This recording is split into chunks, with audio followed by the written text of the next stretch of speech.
તો બપોરે 1 વાગ્યા સુધી રાજ્યમાં ભારે વરસાદની આગાહી વ્યક્ત કરવામાં આવી છે। સૌરાષ્ટ્રના 4 જિલ્લામાં 2 કલાક માટે રેડ એલર્ટ આપવામાં આવ્યું છે અને 4 જિલ્લા છે પોરબંદર, જૂનાગઢ, ગીર સોમનાથ અને અમરેલી કે જ્યાં ભારેથી અતિ ભારે વરસાદની આગાહી, કારણ કે ત્યાં રેડ એલર્ટ છે। જ્યારે 12 જિલ્લામાં 2 કલાક માટે અતિ ભારે વરસાદનું ઓરેન્જ એલર્ટ આપવામાં આવ્યું છે અને 12 જિલ્લા છે દ્વારકા, જામનગર, રાજકોટ, બોટાદ, સુરેન્દ્રનગર, ભાવનગર, અમદાવાદ, ખેડા, આણંદ અને વડોદરા કે જ્યાં ઓરેન્જ એલર્ટ અપાયું છે। સાથે સુરત અને નવસારીમાં પણ ભારેથી અતિ ભારે વરસાદનું ઓરેન્જ એલર્ટ આપવામાં આવ્યું છે। જ્યારે કચ્છ અને સમગ્ર ઉત્તર ગુજરાતમાં યલો એલર્ટ રહેશે। મધ્ય ગુજરાત અને દક્ષિણ ગુજરાતના જિલ્લાઓમાં પણ યલો એલર્ટ આપવામાં આવ્યું છે।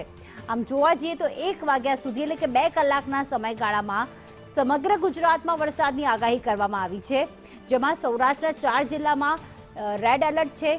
અન્ય 12 જિલ્લાઓ એવા છે કે જ્યાં ઓરેન્જ એલર્ટ છે, જેમાં અમદાવાદનો પણ સમાવેશ થાય છે। જ્યારે કચ્છ, મધ્ય ગુજરાતમાં યલો એલર્ટ આપવામાં આવ્યું છે। ઉત્તર ગુજરાત બાજુ પણ યલો એલર્ટ રહેશે। બાકી આજના દિવસે વાદળછાયું વાતાવરણ રહેશે અને વરસાદની પણ આગાહી વ્યક્ત કરવામાં આવી।